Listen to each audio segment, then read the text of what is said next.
Okay, so Genesis 3:16. So before we go into continue, right, as you can see, we've been plowing through this text together, trying to uncover this new interpretation, new reading of the text.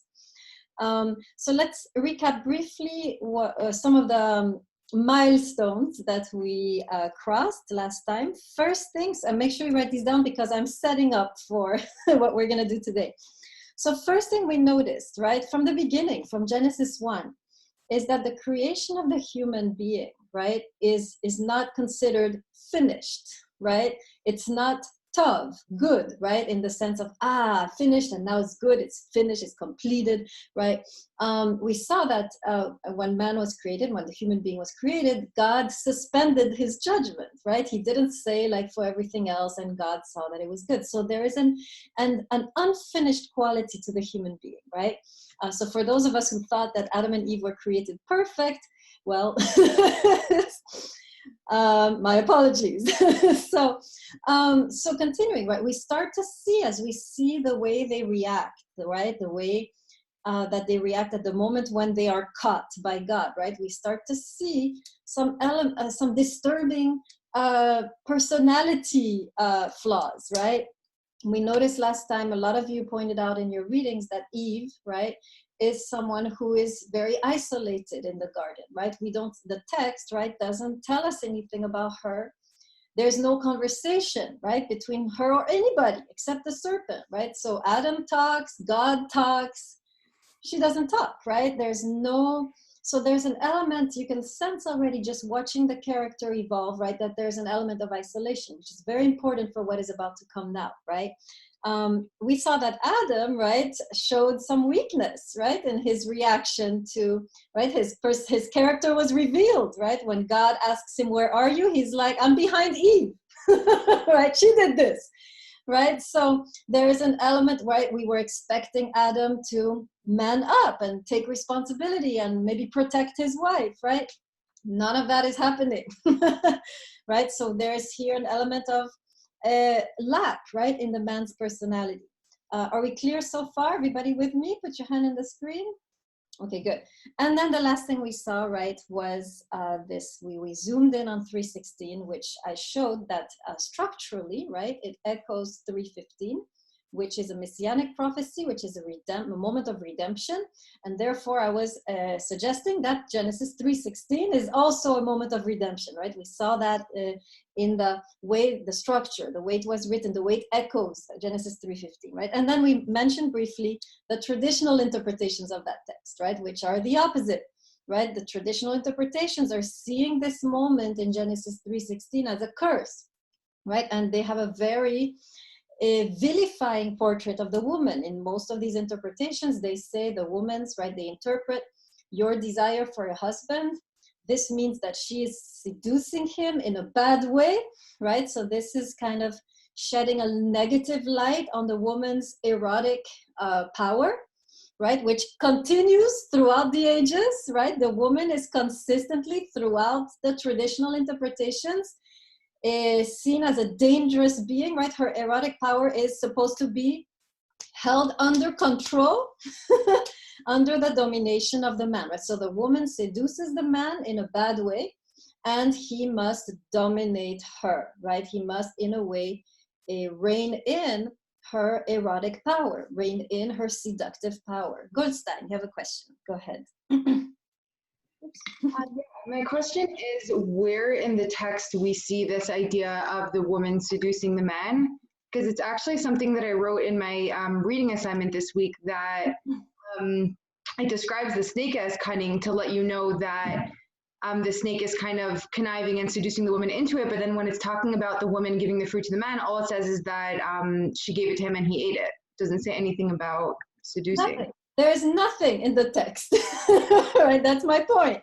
I disagree with this interpretation that the woman, the only thing that they're using, right, to use seduction is Genesis 3:16, her desire, right, your desire for your husband, and he will rule over you. And the word desire, which we're going to talk about today, they interpret as being your seduction towards your husband. And then therefore he will rule. So where they're getting this notion of seductiveness is in the word for desire in Genesis 3:16, in Hebrew, teshuka. Learn these words now. And then the man will dominate. This is mashal. Okay, let me write the translation. So teshuka is the Hebrew word here for desire. And mashal is the Hebrew word for, okay, it's spell checking me in a way that I really don't need. Is the Hebrew word for domination. We'll come back to this. We're going to do a study of these words, right? So Goldstein, there's nothing in the text before Genesis 3:16 that hints to seduction, right? They're spinning the word desire to mean seduction. It does not mean seduction. I'm going to show this today. Are we good, Goldstein? Let me see. Okay, good. All right, good. So now let's go deeper, right? So we need to understand, this is what we'll be focusing on today. What does teshuka really mean?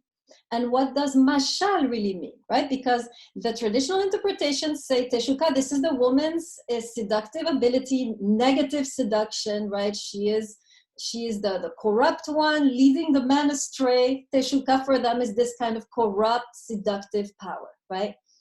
And mashal, they say, of course, is the domination, control of the woman, right? So we're going to study these two words intertextually. This is a technique that is attested in biblical studies. When you don't know the meaning of a word, you go to other passages where this word is used to see what it means there. And then boom, you can translate the meaning, okay? Everybody follow me on the intertextual method I'm going to use. Put your hand in the screen. You guys are already in advanced seminary right now. You're going to be better than your rabbis. You're doing stuff that most of your rabbis and pastors didn't go as far, right? So you'll be able to contradict them. How nice. Okay, so let's go into this. So before we go into the meaning, intertextual meaning of teshuka and mashal, let's go back to the fault, the problem, right? Because if I'm saying this moment is redemptive, it is addressing a problem. One of my argument here will be that in Genesis 3:16, God is fixing something that was wrong before. Okay, write this down. This is important. Genesis 3:16. My argument will be throughout today is that God is actually repairing, fixing, mending, healing a dysfunction that occurred earlier. So I'm going to show that it has nothing to do with eating a fruit, right? It's before the fruit even that the problem arises, and that this passage actually is healing, right? Repairing. Okay, everybody follows me on that? Passage is repairing a dysfunction. So let's go and find the dysfunction, right? When you look at the woman, right, and you look how she evolves, what is she missing? Tell me a little bit, what is your sense that the woman, remember, the creation is incomplete. They're both lacking. They're both unfinished. We showed this in Genesis 1. What is she lacking? What hasn't she fully developed yet that God might be repairing here in this passage? Okay, Wagler and King and Pierre-Antoine. I was gonna say something, but I don't think it's the right answer. But one thing I noticed that she lacked was she didn't have a name until after the issue with God, so she didn't have an identity before that. Very good, excellent, right? We're going to talk about this naming that comes at the end, right? Today, but you're right. She has no identity. She has no personhood, and this might be the reason why she is, in a way, in trouble, right? Very good. Yes, I know stage Adam named her, but only at the end, towards after everything occurred. But before, she's wandering around. Very good, Wagler. Excellent observation. King, go ahead.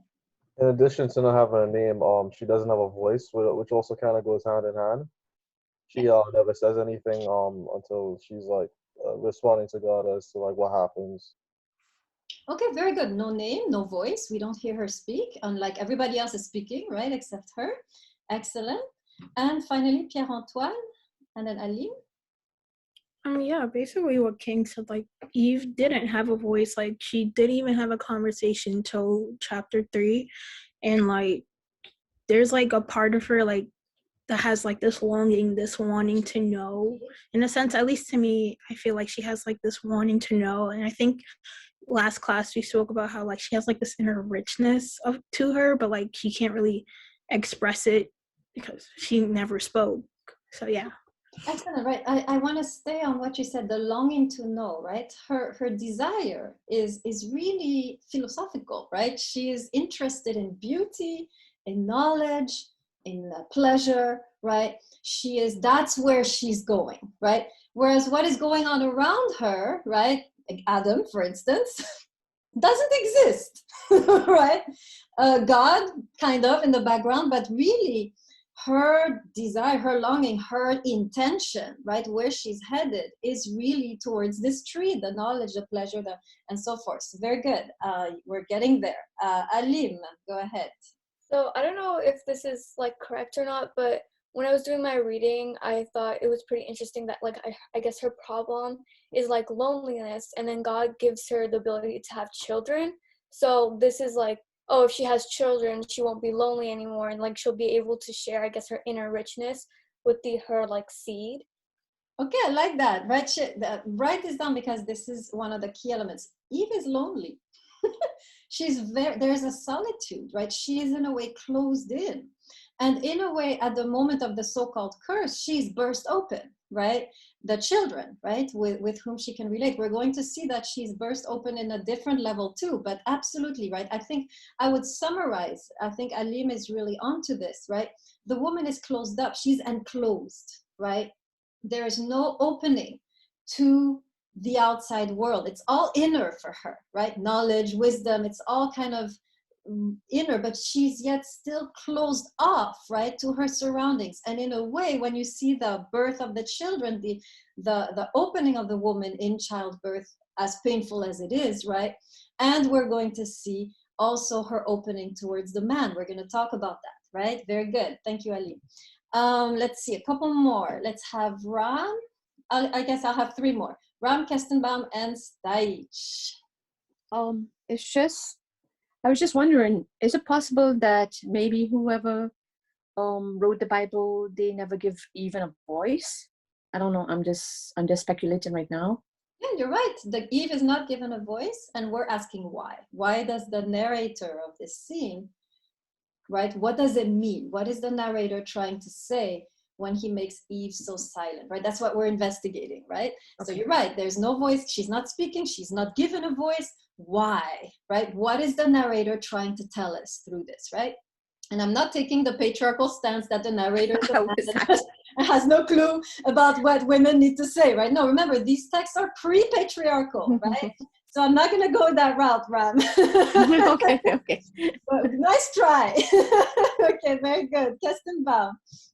I have two things to say. The first one, and this is touching upon what you were just saying, in what way is Eve's punishment a punishment? Because if anything, it's just a very explicit blessing that you will be the one who will bring forth new life. Because up until this point, the only new life has been her. So there's no indication that humanity has the ability to give birth to other humans. That at this point is solely invested with the power of God. So instead of focusing on this tangential element of, oh, it'll be painful, which, okay, at the same time, you've been given this like explosive godly power to breathe life. So I'm not sure in any way why this would be considered a punishment. You're doing very well, Kestenbaum. You're doing very well. And the second thing real quick is this is more open-ended, and I know we touched upon this last week, but would you say that the relationship between Adam and Eve is a loving one? Like, would you say she actually cares for him, he cares for her, or it seems sort of transactional, as in I do this? What do you think? What do you think? What does the text indicate? The text definitely, just from an explicit reading of the narrative, it definitely seems transactional. It doesn't seem like there's a lot of emotional investment. Exactly, at least on her part, right? The man at least had the, how shall I put it? The generosity to say, right, flesh of my flesh, bone of my bones. There is some passion on the man's side, but the woman, there's really nothing, right? At least written in the text, right? So I agree with you, Kestenbaum, and I'm going to take the direction you're headed in. Okay. Very good, excellent, very good analysis, right? This is the idea. Why do we assume that it's a curse, right? Maybe something else, which is what I'm trying to, to the point I'm trying to make. Okay, Staich, you conclude us. Make it good. Actually, I kind of want to add to what he said. I don't think these are as much curses as they are consequences. If you think about it, he's talking about birth pains, and I wanted to bring out the longing for your husband. That's not as much a curse as it is a consequence. There's no more God's blessing, therefore, things are going to go like humans want them to go. The what's it called? The strong dominate the weak in every way. No matter where you see sports, even country politics, economics, the strong dominate the weak. It's not just I'm speaking from a philosophical point of view of one of my friends that I've spoken with. The strong dominate the weak in every point. It's not just Eve. It's not just that. Even from Eve's perspective, you said the erotic. It doesn't have to be what's it called? I just brought up economies, for example, they might try to seduce each other, they might try to scam each other in a way. It doesn't always have to be. I think that particular passage, your husband will dominate you, versus and you said the whole uh, I hate that word, erotic. uh, Why do you hate that word? I just hate it anyway. Okay. But that's something that hasn't happened, that is not happening because God did it, rather as a consequence of what is going on. And like I said, it's all over the world. It's not just Adam and Eve. Stage is giving us actually one of the traditional interpretations, which I didn't mention, which is the idea that it's not a curse, but it's a consequence. So this is another one of the classic interpretations, which says that as a result, right, of eating the fruit, we will have a situation of unbalance between the man and the woman. As a result, she will be dominated by the man, right? This is another interpretation where it's saying that it's the same interpretation, right? I hope you're noticing. It's the same interpretation that the woman is going to be dominated, but instead of saying God did it, it's saying we brought it upon ourselves. Now, I want to be very clear. This is not the interpretation where I am going, okay? So I don't want us to mix it up, right? This is whether it's a curse by God or a consequence. What I'm trying to show is that there is something deeply redemptive in this moment, that it's not, oh, okay, they did this, therefore now we have the battle of the sexes, right? Now we have the domination of women as a result, right? I'm going to say this has nothing to do with the domination of women, right? So hang in there, Stage. But thank you for bringing up this other traditional reading, right? Absolutely, this is one of the readings. Okay, so we know now, right? We've progressed a little bit, right? So we get the sense, right? Make sure you write this down. The woman is self-enclosed. She is alone. She's not able to connect to the outside world. And as Kestenbaum said very well, there doesn't seem to be any love or passion in her, maybe in Adam, but not in her. Now, look at Genesis 3:16 and tell me what God is doing there. Let's read it together. Let's go there. Genesis 3:16. Let's go back to the text. Okay. It's written very small. Okay. In my Bible, it says, talks about the children, which Alim, right, I think rightly suggests that this is an opening up. Kestenbaum also said this, right? This is a moment of opening. Yes, it's painful, but there's something very powerful going on here, which is pulling Eve out of her isolation. Okay, so make sure you all write this down, that with regards to the children, this is an important moment. It's before 3:16, but it's an important moment where the woman, in a way, is set free from her isolation. She is open, she is broadened, she is enlarged, right? She's able to connect to the outside world. And now look what happens between her and her husband, according to the words of God. It says here, yet your urge, which is a terrible translation, like she has an urge for your husband, and then we'll talk about, so the word here is teshuka. Okay, we need to look at this. What do your translations say, by the way? I'm curious. I have urge, which is very poor version. Wagler, what does yours say? I have eager. Eager, your eagerness, or? It says, you shall be eager for your husband. Oh, okay, that's not bad. Okay, Brannick, what do you have? I have craving. You're Okay, craving to be weird. making her. Stage has longing. What's your Bible, Stage? New World Translation.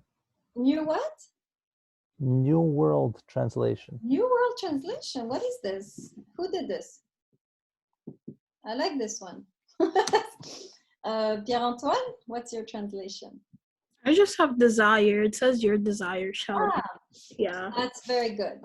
Excellent, right? So let's look at this, right? Urge, craving, all making it seem like she's some kind of, vampire. This is not where we are, right? So the word teshuka, you have it very rarely used in the Bible. There's two places, and one of which we're going to look at, which is in the Song of Songs, right? So I want you to look at Song of Songs. Turn in your Bibles to Song of Songs, chapter 7, verse 11. Okay, now as you're turning there, I'll give you a background. We're going to study this passage actually in class when we do the Song of Songs, but you have here a crisis happening between the woman and the man where she is clearly in love with him. This is in the Song of Songs, not our passage, right?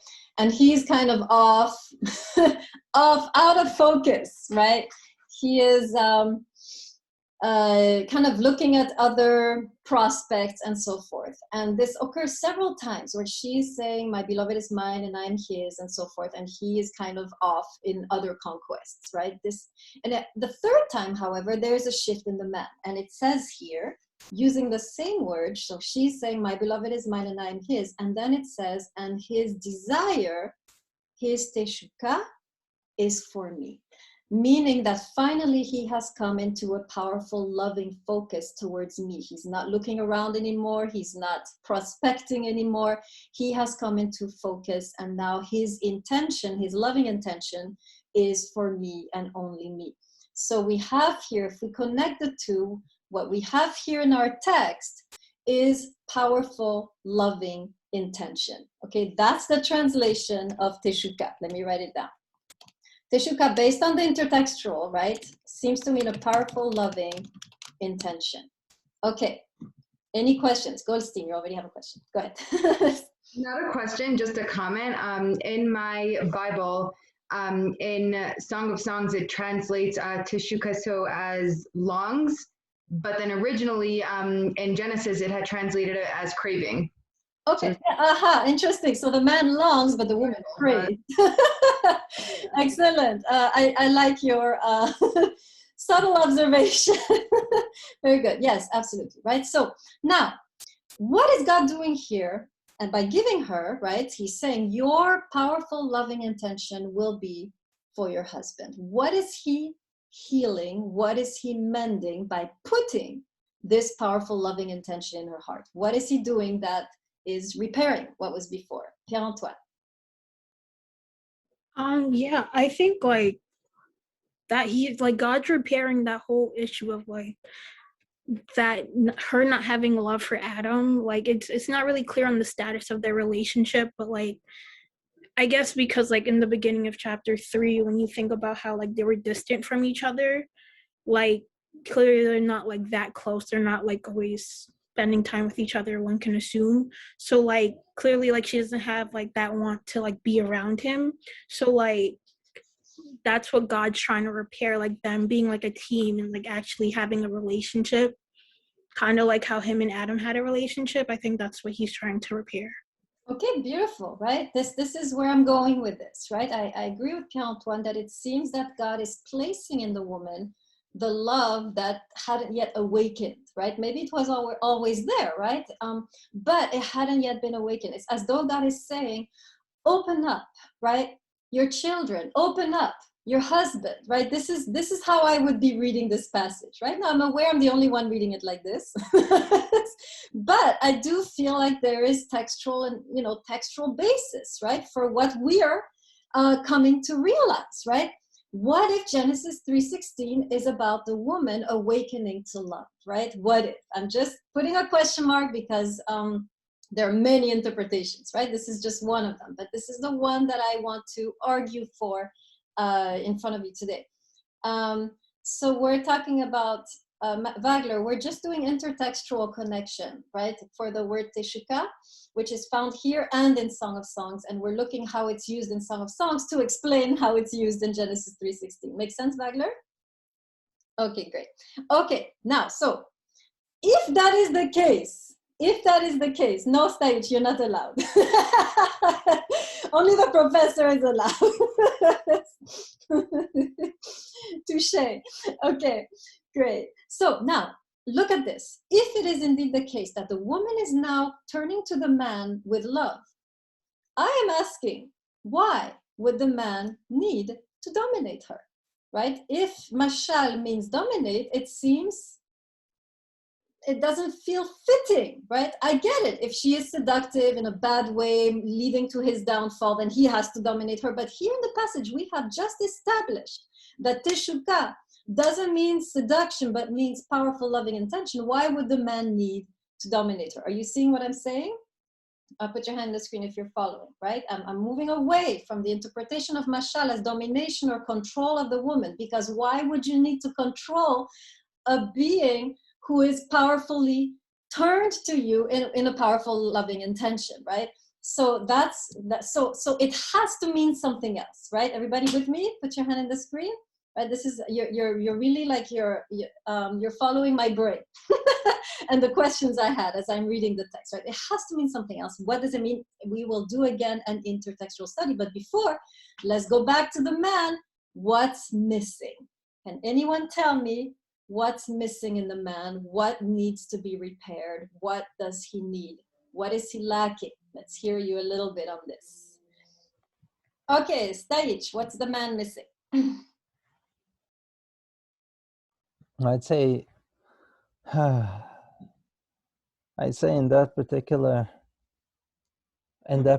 case, I'm very disappointed in my gender, Adam, because he caved.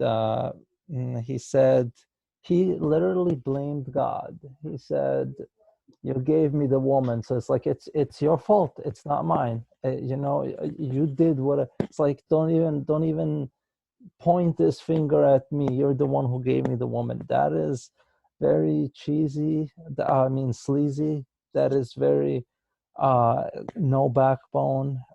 That was how would you say, no courage, no self-esteem, complete. I don't want to use curse words, but complete low life in Adam in that particular, and I cannot believe that he did that. It's very disappointing that we're in this situation because of them two. However, if Adam had said, put this woman away from me, or don't, I'm not gonna take this fruit, would have been different. Hey? Okay, right, you're sensing along with the rest of us, right? There's, I love the way you put it. Adam caves in, right? He doesn't resist. He has no, in a way, control over his own, right? He's not in control of himself. And he's not able to protect. He's failing on all levels, right? At least in this moment, right? Let's remember that Adam at least is capable of love, right? I want to emphasize that. I know we want to see him as a scumbag now, but he's not, right? He is the one who is in the relationship. He's the loving one, right? And maybe he caves in out of love. We don't know, right? But I want to emphasize, right, that both have good and bad, right? It's not that, one is this. They're both complex, right? Olivera, what would you add? So at first, when Adam got a little bit of more of consciousness, he said that he realized that God was seeing him and he was naked, and then there was like a first glimpse of like a conscious, and he found separation from God. And then later on, I think at this part, he finds separation between him and Eve, because Eve comes from Adam's back, and then until then they were separated, but there was a union. So the first time that he actually communicates that she is separated from him, so was her, and he has nothing to do with that. So also sin come as this thing that separate people, that create distinction between one and the other. Yes, I like very much, right? Eating of the tree of knowledge and good and evil, right? In a way creates separation in the cosmos, right? Creates separation between God and Adam, between Adam and Eve, right? So that's another beautiful interpretation, right, here of what it means to eat the fruit, right? It's the separation that occurs, right? Very good.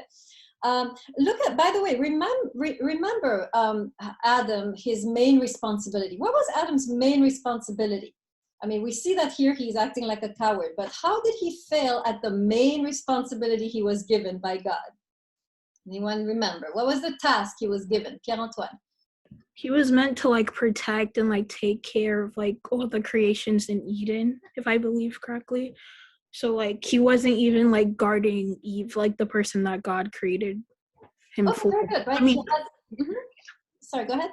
no, I was just correcting what I said. I didn't mean to think, but yeah, he was supposed to protect Eve, and he was even like by her when like the serpent came up to her, leaving her in a vulnerable position to like have this whole situation even occur anyway.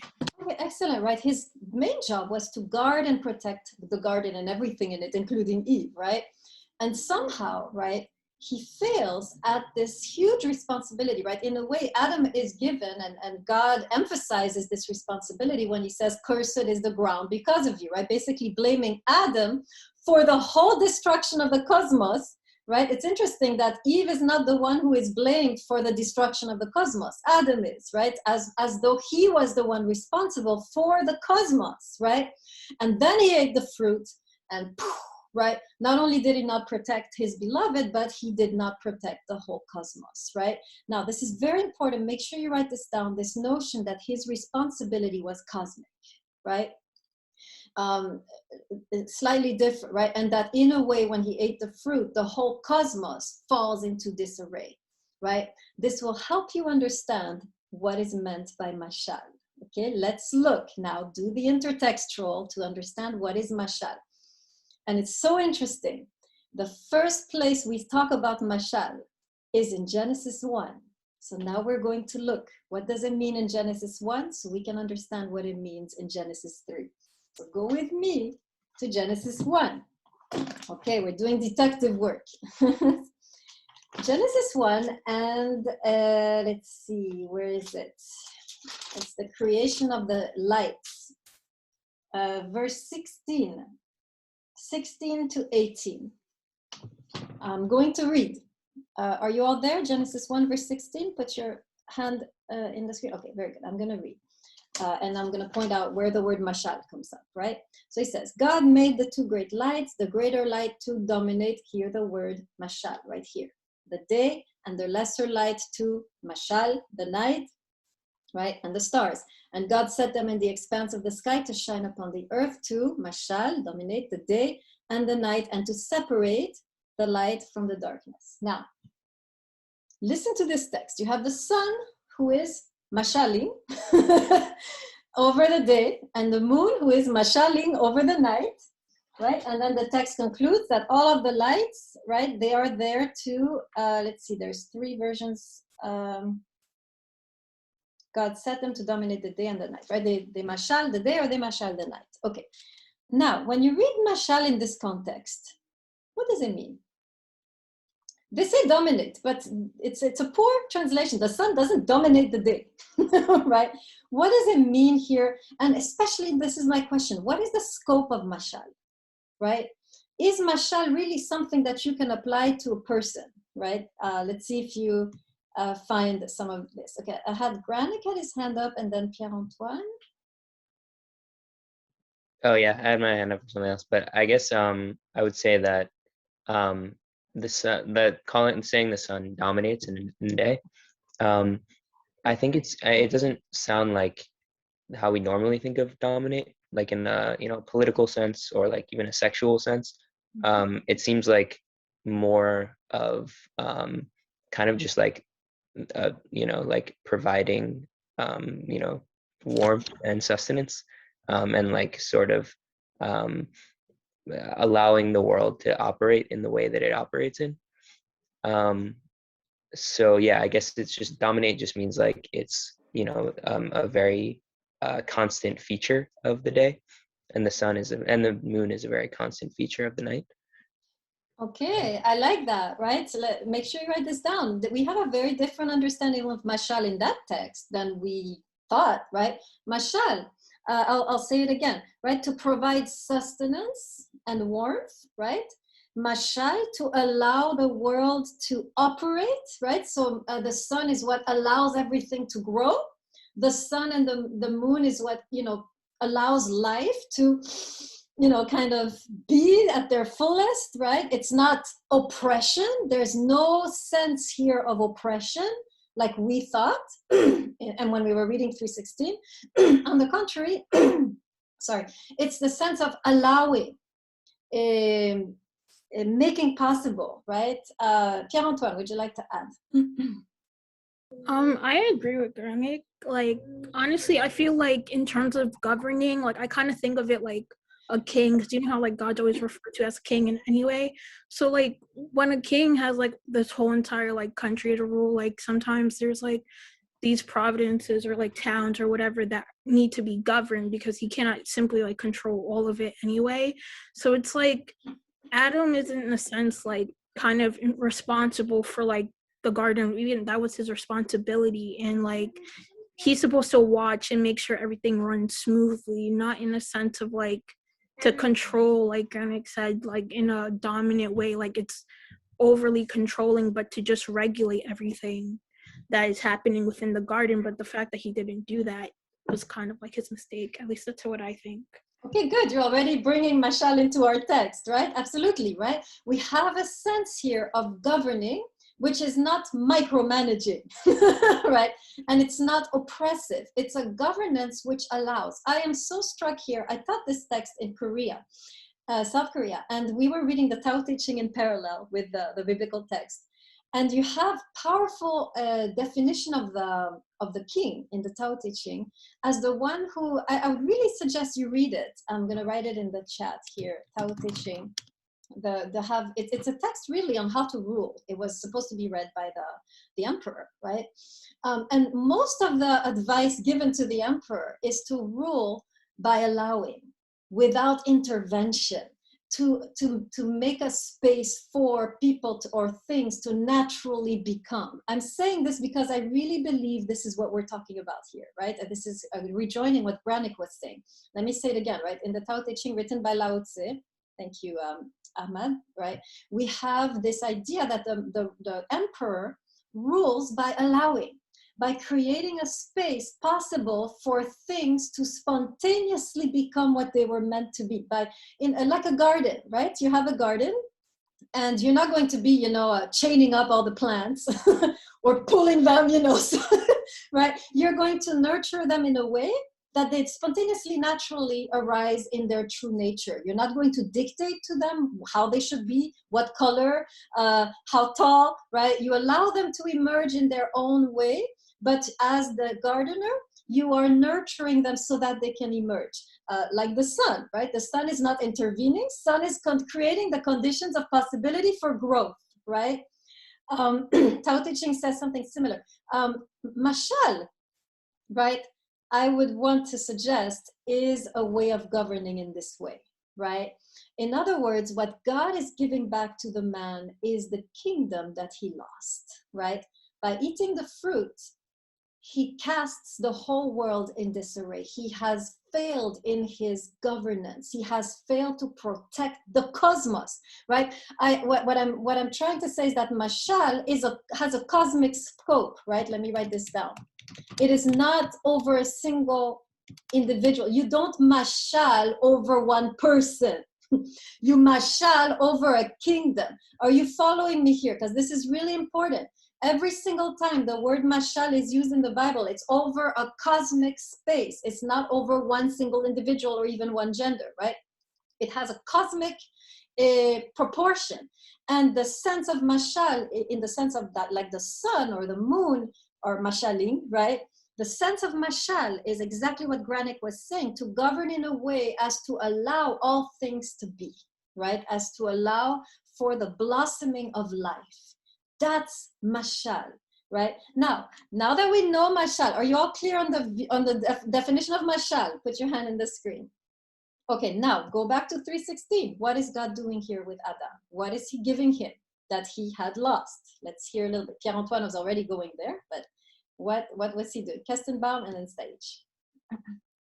So I also want to add that the mashal here is temporary, because yes, the light dominates the night, but then the night comes and the night dominates the light. So it's sort of like God was in a way alluding to this temporary dominance, that he was in a way setting Adam up to fail, as yes, I'm giving you dominance, but I know that this will not be an enduring or long lasting one, because eventually I'm going to have to step back into the cosmic structure and sort of regain my power.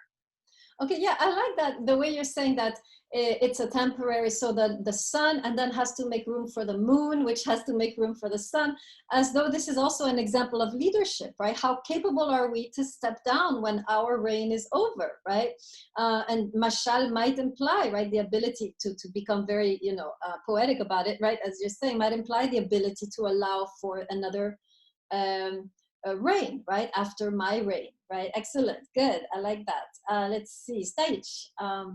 What is happening with mashal in 3:16 now that we know that? I have to disagree with Okay, wait, before you whoever that disagree, was. I want you to answer my question. No, yeah, definitely. It means more take care of rather than guard or protect. It sounds more like you take care of. The sun is taking care of that particular Yes. time of the day. It's not. There's no change of rulership. There's no change in anything. It's how could you say it? It's an indefinite caring. Not there's no taking a stepping stool of one to the other, taking a throne over, losing, giving. It's taking care of. The sun is taking care of during the day, while the moon is taking care of during the night. That's it. They at all times, however, they're taking care of something from one side or the other. The moon is taking care of is always taking care of one side, while the sun is always taking care of the other. There is no stepping down or anything. It's always there. Okay, yeah, that's fine. But I like, yeah, I agree with you that you could see it as a continuity also, that works too. I like the way you translate mashal to taken care, right? To allow, right, everything to live. So absolutely, right? So what is God giving back to Adam now that we know mashal a little more? Pierre-Antoine. So pretty much he's just giving that I guess like that governing like rule, like in a sense of like he's giving that responsibility to Adam once again, like kind of reinstating that like it's really his job to take care of it.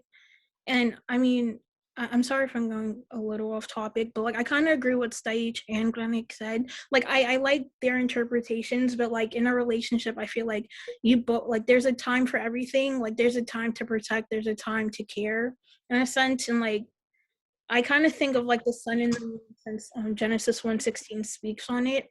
Like it talks like the sun, like the moon uses the sun's light to like reflect and make light for the night. And I kind of think of it as like, it's like if you think of a relationship, like a guy or a girl, like they look over their partner's like shoulder, like they make sure that their partner's okay in a sense. Like to me, that's what I feel. And it's not like this like domineering presence. It's more of like you let your partner shine at like certain moments in time, and like you kind of back off. Like that's how it's supposed to be in a relationship. That's what I think. Okay, nicely put, right? You're seeing the sun and the moon as the man and the woman alternating, right? Shining, reflecting. And that's a kind of drash, right? This way, what you're doing here is a midrashic interpretation. You're on the third level, right, of the drash. I think you can absolutely say something like that, right? And kind of go into something more poetic and philosophical interpretation, right? Of the alternance of the sun and the moon. Very nice. Let's see. There's one more. It hasn't. Okay, Ram and then King. I was just actually I was going to say that in a way, God was giving back Adam dominance in 3:16, because even though he had dominance before, Eve, she had led the way with the serpent giving her the fruit to eat on. So I just think he was given back the dominance to take, Right. And the question is, of course, dominance over what, right? Is it dominance over Eve? And what I'm trying to show, right, is that mashal is a cosmic type of dominance in the way that it is used usually in the Hebrew Bible, right? So in a way, what God is giving back Adam is not the ability to control Eve, is the ability to reign, right? Does that make sense, Mom? Are we on the same page? Yes, I was going that direction. Excellent. King, go ahead. Back in the Garden of Eden, Adam had to protect everything in it, which included Eve, and he failed. And instead of getting demoted, he gets a promotion because now he has to kind of protect and rule over everything now instead of just this one little section. Yes, this is you're noticing you're kind of angry, it seems, about the promotion, but this is really you're right. There is an act of grace here on the part of God, right? He's precisely giving to Adam what he doesn't deserve, which is the kingdom, right? Adam, in a way, has forfeited his responsibility, has given the keys of the kingdom to the snake, not even his wife, right? And in a way, God is saying... But in a sense, you could say that the greater responsibility is just that it's more responsibility, which could be even more burden. Yeah, and there is pain associated with this responsibility. If you notice, he has to toil now, right, to reign. He doesn't just sit there like a king and is fanned, right? There is an element of work, of struggle, of effort in this reigning that he's given back. But you're right, there is here, and make sure you guys write this down, there is here an act of grace, right? God is saying, you who doesn't deserve to reign, I am giving you back your kingdom. I am giving you back your crown. I am in a way bestowing back on you this responsibility for the cosmos, this cosmic responsibility, right? So her love towards him and his reign, that's how I would translate, right? Her love towards her husband and his reign over her, in a sense of a protection or a reign, or his reign in the sense of I'm giving you back the cosmic reign, right? Which includes everybody. Wagler, go ahead. To add to that, it's interesting how God and Adam have God has like a power dynamic with Adam, and then it says in 3:22, the man has become like one of us. So it's like the power relationship. Adam gains the power dynamic, so he's becoming like God, like how it says the man has become like one of us. Yeah, absolutely. So there's now maybe the ability to reign like God in a way, right? This, which actually, to correct it, in the Hebrew, it was this actually a past tense. The man was one like us, knowing good and evil, and then, but that's another story. We'll come back to that later. So yes, so now we have this. Now let's look a little more at, there's a third moment that, so let me just summarize, right? What we're seeing here, where we're going now, right? Where we are now is, let me repeat, right? This is a moment of healing, of repairing of something that was lost, right? The woman who was self-enclosed, God opens, right? To the man who was weak and cowardly, God entrusts the keys of the kingdom, right? You can see how both are given something they were lacking, right? And so what's interesting is, and of course we see what mashal means. We get a very beautiful sense of what it means to reign, right? It doesn't mean to oppress or to control or to micromanage. Again, I invite you to read the Tao Te Ching, right? Like the sun doesn't oppress, doesn't control, doesn't micromanage. The sun makes possible, right? The sun allows. The sun, in a way, creates the conditions of possibility for fulfillment and life. This is what it means to reign. Mashal, let me write it down. Mashal is not to control, not to dominate, right? But simply, right, create the conditions of possibility for life, right? This is really and for thriving and so forth. This is what it means to reign as a king, right? This is what it means to reign as God, right? God also, by the way, is mentioned as having mashal, right? God is not micromanaging, and it's creating the conditions of possibility for all life to emerge in the way, in the unique way that it was meant to emerge, right? For all life to blossom in its unique way, not in the way prescribed by the ruler. And really, seriously, I really think the Tao Te Ching has really, how to explain, it has a profound reading of what it means to reign, right? I know the Chinese tradition has nothing to do with the Hebrew tradition, but they really stumbled, I think, on this, what it means to reign and their connections, right? Now, going further, let's look at the first thing Adam does with his newly claimed mashal. What's the next thing that happens in our text? Let's go there. When everything is ended, right? Let me read you the ending of God's words, right? And then see the next thing that Adam does. It's very powerful. Go to Genesis 3, 3, I'm trying to find it. Yes, 3, we're gonna continue with the man, right? 3, where is it? 3:19. Okay, God continues speaking to the man, but are you all there? Put your hand in the screen, Genesis 3:19. Okay, he says this, by the sweat of your brow shall you get the bread to eat, until, a very terrible ending, until you return to the ground, for from it you were taken, for dust you are, and to dust you shall return. And then God leaves the scene. And we are left here, and I know I said it was supposed to be redemptive, but this doesn't sound very redemptive, right? We are left with a vision of death, right? So the prophecy, whatever God is saying, right, to the snake, to the woman, we saw so far, God is opening up the woman. God is giving man back the keys to the kingdom. And yet it ends, right? We have an aftertaste, a bitter aftertaste of death. Now look at what the man does next. It's extremely interesting. Granick.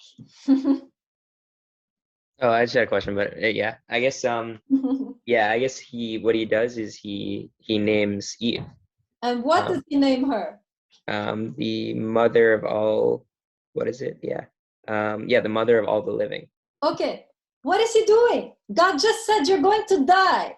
What is the man doing here? What's he saying to God? He's saying something. He's making a point. Go ahead. I mean, I guess, yeah. I guess he's saying yeah, we might die, I guess, as individuals, but like we're kind of we're perpetuating like into the next generation and creating like the world, it goes on, I guess, even though we're gonna die. Yes, he's contradicting God. Did you see this? Put your hand in the screen if you saw this. God just finished saying, you guys are gonna die. Right? And Adam is like, Eve, mother of the living, right? As though Adam is saying, I too have a say here. I'm reigning. And with my reign, I'm going to decree that we will not die, but we will live. And God lets him. He doesn't, right? Are you seeing what just happened? Or am I the only one who's exploding with like how amazing this passage is, right? How Adam, in a way, with his newly found power, contradicts God and says, you say we will die, but because I now have the responsibility of the cosmos, I decree, I have the keys, right? I have my crown. I decree that the human race shall live. And notice, who is the one giving life? Remind me. The woman? The woman. Now it's interesting because when you read the traditional interpretations, we read things like Eve, the one who brought death into the world. I'm serious. I'm quoting, right? Here you have Adam pushing, like, you know how when you have a table full of clutter and you just go like this, rah, right? He's doing that. I don't know, decluttering. Centuries of interpretation and saying, no, Eve, the one who brings life into the world. He is, in a way, taking Eve, right, who is probably, completely devastated at what just happened, right? She, in a way, was one of the agents of the destruction of the world, of death being ushered into the world. She's not blamed for it, but she's also responsible for it. As though he's saying, you thought, but here is your true nature, right? He's giving her back her reign and her calling as the mother of life, right? This is so powerful, the way that, in a way, Adam reverses the destiny of mankind and reverses the destiny of his wife, right?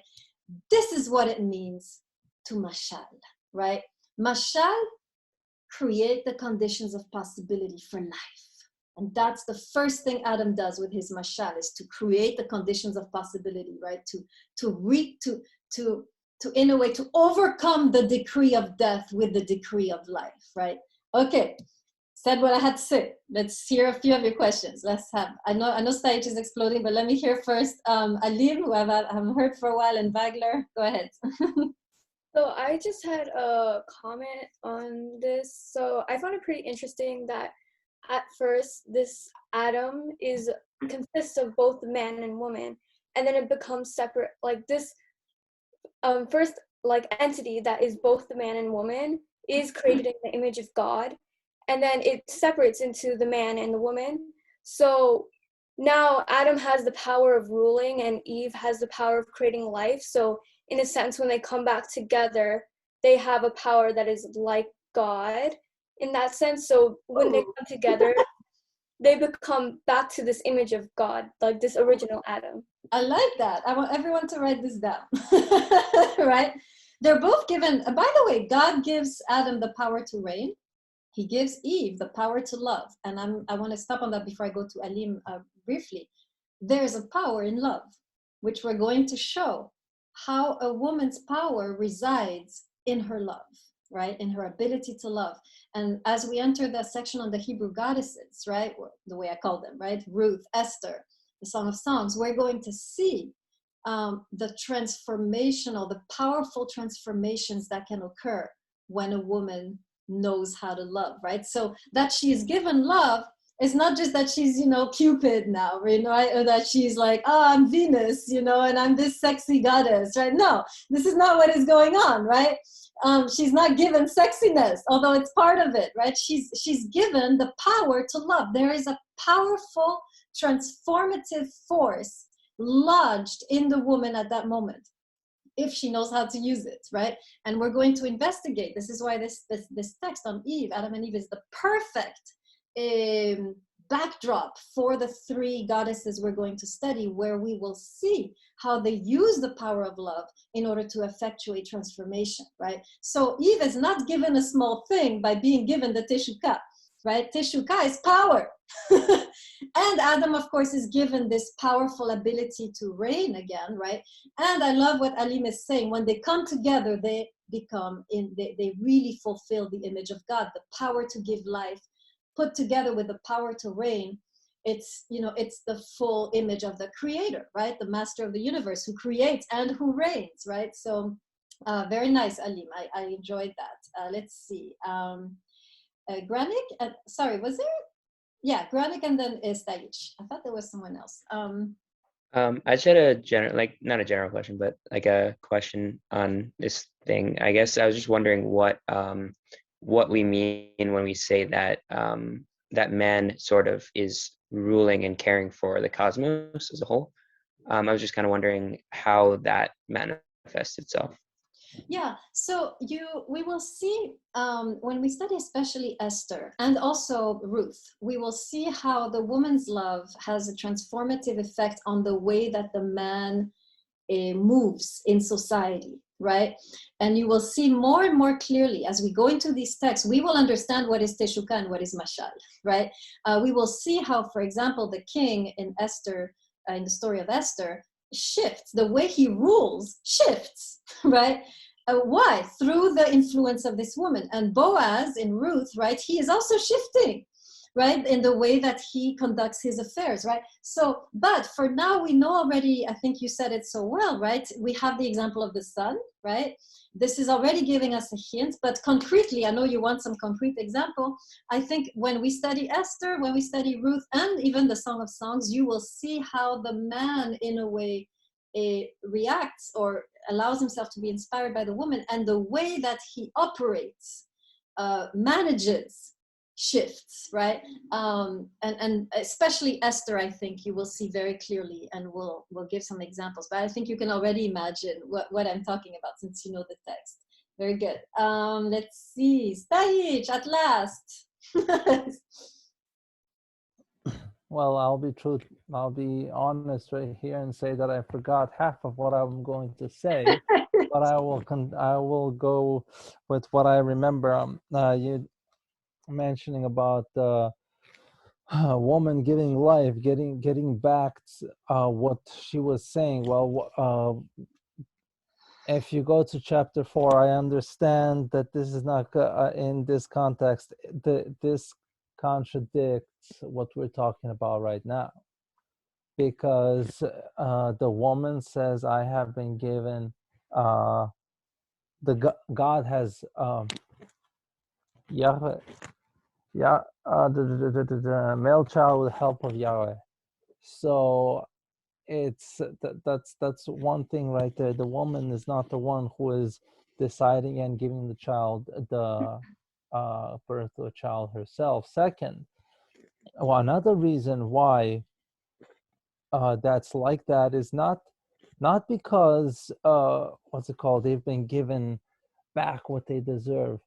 Now don't deserve. They don't deserve. You said back what I'm quoting you, because you said, according to the professor, Mashal has cosmic scope. You who doesn't deserve to reign, I'm going to give you back what? He doesn't deserve to reign, and yet he's given back his reign. He doesn't deserve. Well, he was given back. So anyway, but the point behind it all is not the fact we see in chapter 3 that enmity between your seed and her seed. This is a big part of it. It's not, we're not addressing the huge part of what's going on here. The huge part of it is the seed that's going through with it, the seed that's going to be with it. And you're talking about a very important, a lot of people who have not spoken. Eve is one of them. And the most important person who has not spoken is the seed, the Christ that is yet to come. Okay, good. Yes, I appreciate what you're saying. Absolutely, right. And I know this interpretation, and I agree with it, that ultimately the messianic element, the seed, right, the redeemer of the world, is going to come through the woman, right? So absolutely the whole text has that's the whole thing behind it. It's not. I think this is the main thing about the text, rather than going into domination back and forth, thinking about, well, this is philosophy class, I understand, and I wrote the whole thing about domination and all that, but I think that the thing right there, the most important thing, is the coming of the Messiah. And the seed, the Messiah, is the only one who did not, aside from the woman, is the one who did not get to speak as well. Well, you're speaking for him now. Thank you. I'm not speaking for the Christ. The Christ has spoken. Yes.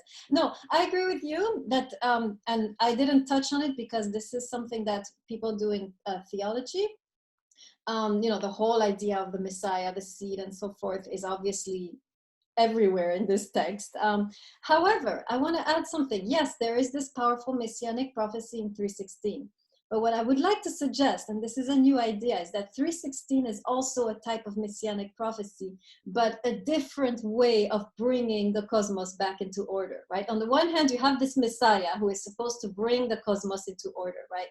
On the other hand, and this is what Alim mentioned, the harmonization between the man and the woman might also usher in a new messianic age. And this is where I would like to, this is another perspective on the messianic age, right? On the one hand, yes, the messianic age, this redeemer will come, this Messiah, and so forth. But on the other hand, it seems that the text is hinting at another path to the messianic age, which occurs when the man and the woman come into harmony and into balance. At that moment, when they unite, like Alim was saying, the image of God is restored, right?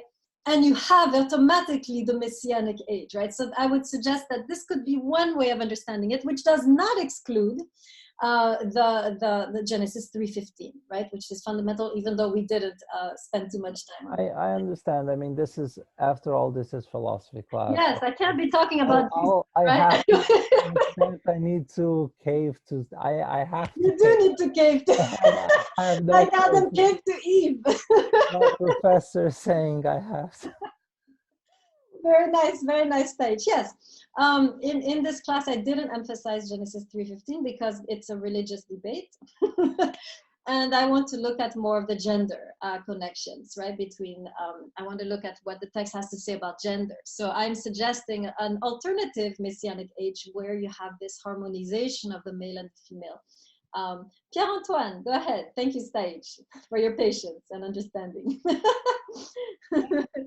Pierre-Antoine. Like, yeah, I definitely agree with like Aline, because I think like not thinking about like the messianic prophecy of like, you know, the whole like Jesus Messiah thing. I think like that whole relationship between man and woman has to happen, because like I think we were talking about I think like the first or second time of class, we were speaking of the rules of the patriarchy or something. We were talking about courtship. And like courtship, you can't have courtship or like marriage or whatever, any like sexual intimacy, if there's no type of love, there's no type of like attraction. Like you can't get to those stages if you don't have that harmony between man and woman. So like I think that, yeah, I understand what you're saying. I just want to say that. Yeah, excellent, right? And by the way, there's a philosopher called Irigaray that I do in my ethics of love class.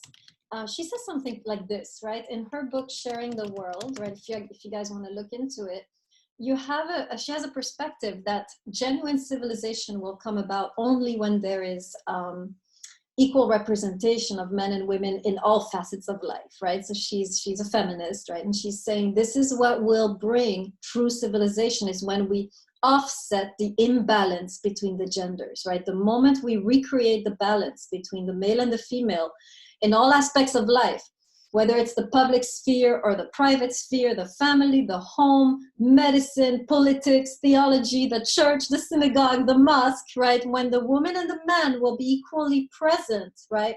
Will be united in this kind of balance, right? You will enter, right? The image of God will be restored and you will enter what she calls civilization, and what our text would call the Messianic age, right? So this text in a way has resonances, right, with contemporary feminist writings. It's interesting to know that. Okay, Kestenbaum, go ahead. I just wanted to remind you, there's only like... Thank you. Thank you, Kestenbaum. Good. Yes, thank you for reminding me. So I'll take any more questions after, but yes. So we did this passage. Thank you, guys. You did very well. You did better than the seminarians that I usually teach. So you did excellent. I really love teaching these texts to an audience of as diverse as you, and also you're also kind of more clean slates, right? So you're more able to see what's happening in the text than somebody who is trained to become a pastor or a priest. So you guys did actually better than most seminarians. Congratulations. Now, I have written an article on Genesis 3:16 that I'm going to post on Blackboard, which I invite you to read just to get, if you missed anything during the class, it really will summarize a lot of what we've been doing, and it will help you in preparation for your test. So I'm going to put on Blackboard. It's basically takes everything we discussed and puts it together, right? So that way you will have a more coherent perspective on this new reading, right, of Genesis 3:16. And for your test, I will most likely, one of the main questions, I'll tell you already now so you can start to prepare, contrast gender relations in the Greek with the Hebrew, based on Genesis 1-3. Let me write it down. So this will be your main question. Contrast gender relations between the Aristotelian view, which I talk about extensively in the articles, right? So you will have references between Aristotelian view and the Hebraic view expounded here, right? Not everywhere.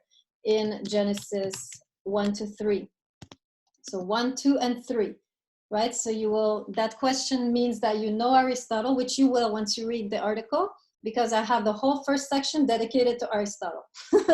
So read that, you have a basis. And then what did we do in Genesis 1, in Genesis 2, in Genesis 3? That contrasts with the Aristotelian view, right? And you will tell me how they differ, how the two views on gender relations differ. That will be your test question, which you can already start thinking about for this Saturday. Okay, any questions? Williams. Will we be talking about the Aristotle one in class on Thursday? Nope, Aristotle you will read in the article I'll post on Blackboard. I have all the details on Aristotle, the references, the quotes. It's very detailed. Yes, tomorrow please prepare both Genesis 4, Genesis 11, and Genesis 12. Actually, just read Genesis 4 to 12. There. But I'll focus on Genesis 4, this is Cain and Abel, 11, and 12. And I'll do the whole 2 hours so we can finish what we need to finish. Yes, the reading assignment would be then, how sad. Yeah, we'll have to do just one reading assignment. One reading assignment, but do just Genesis 4 and 11 then. No, Genesis 4, 11, and 12. Focus on that for the reading assignment, okay? We will be studying, just so you know, Genesis 11 in parallel with Genesis 12. There are parallels between the two. And there is a reason, there is a meaning behind this parallel. So please read 11 and 12 together. Try to see the contrast. There is a contrast, right? And then we'll do chapter 4 in the second hour. So as a class, here we go. Now I know what to do. As a class, you're just going to do the reading assignment, Genesis 11 to 12. There, that's the final. And we'll do Genesis 4 together. So for the reading assignment, only one, Genesis 11 to 12. I'm repeating, the reading assignment for next time, Genesis 11 to 12. That's it. And then we'll do Genesis 4 together. Let's see, there are some questions. Okay, I think I addressed most questions. Any other questions? Nope. Okay. Good. All right, guys. Well done. I'm proud of you. We made it. We made it through Genesis 1 to 3, which is the hardest, but is the basis for what we're going to do with the Hebrew goddesses. So we had to really know what's going on there. I have a class after this, so I can only answer like very brief questions, because I have to prepare for the next class. But thank you, Garanik. I'm glad you liked it.